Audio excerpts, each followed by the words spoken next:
मागणी केली आहे आणि वारंवार कलेक्टरने साथ होता. आता काल दोन्हीकडच्या कलेक्टरने अजून लेटर पाठवलं त्यांनी स्टेटला आणि स्टेटमधून सेंट्रलला गेला.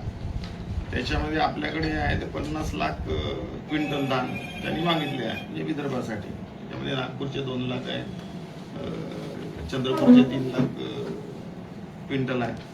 असे टोटल 50 लाख क्विंटल 25-26 खरीपासाठी गरज आहे.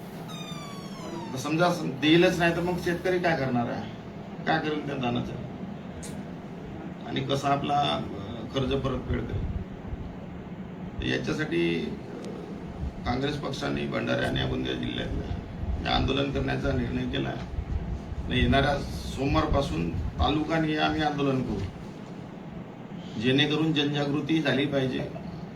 लोकांना माहित आहे पण रस्त्यावर येत नाही. आता 2-3 आंदोलन आपण केले पण लोक येत नाही. यासाठी का त्यांची परिस्थितीच नाही इथपर्यंत येण्याची आणि लढण्याची.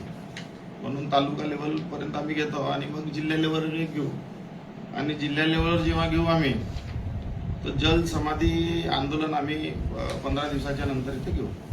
त्याच्यामध्ये मीही राहीन, नानाभाऊ राहतील, आमच्या पक्षाचे लोक आणि शेतकरी हे सगळेजण एकमुस्त जल समाधी आंदोलन वैनगंगा नदीमध्ये घेऊ. समजा लिमिट सरकारनं वाढवली नाही.